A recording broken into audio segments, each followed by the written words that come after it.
7 വയസ്സുകാരിയുടെ ജീവൻ എടുത്തിട്ടും വിളക്കുടി പഞ്ചായത്തിൽ തെരുവ് നായ്ക്കളെ പിടികൂടുന്ന നടപടികൾ എങ്ങും എത്തിയില്ല. പഞ്ചായത്ത് ഓഫീസിന് മുന്നിൽ പോലും തെരുവുനായ ശല്യം രൂക്ഷമാണ്.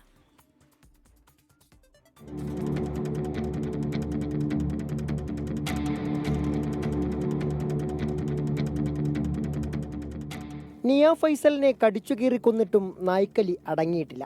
കുന്നിക്കോട് പ്രദേശത്ത് പിന്നെയും നിരവധി പേർക്ക് തെരുവുനായയുടെ കടിയേറ്റു. കുട്ടിയുടെ മരണത്തിനു പിന്നാലെ തെരുവുനായ്ക്കളെ പിടികൂടാൻ അടിയന്തര നടപടി സ്വീകരിക്കുമെന്നായിരുന്നു വിളക്കുടി പഞ്ചായത്ത് പ്രസിഡന്റിന്റെ ഉറപ്പ്. എന്നാൽ പേരിനു മാത്രം നായയെ പിടികൂടി.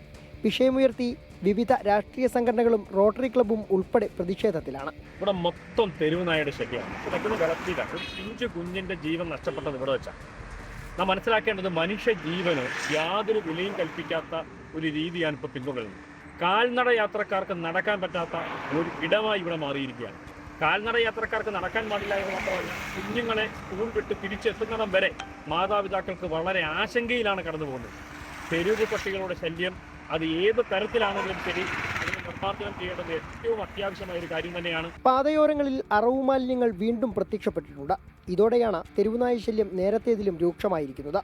നിയ ഫൈസലിന്റെ വീട്ടുപരിസരത്ത് വീണ്ടും തെരുവുനായ ശല്യം വർദ്ധിച്ചത് കുട്ടിയുടെ മാതാവ് തന്നെ സോഷ്യൽ മീഡിയയിൽ പങ്കുവച്ചിരുന്നു. അതേസമയം വിളക്കുടി പഞ്ചായത്തിൽ ABC പദ്ധതി ഫലപ്രദമല്ലെന്നാണ് പഞ്ചായത്ത് അധികൃതരുടെ ന്യായം. പിടികൂടുന്ന നായ്ക്കളെ പാർപ്പിക്കാൻ ഇടവുമില്ല.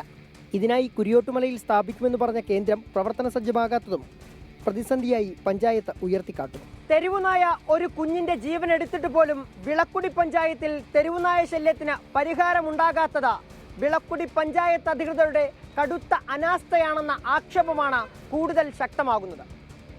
സുജിത് സുരേന്ദ്രൻ, 24 കൊട്ടാരക്കര.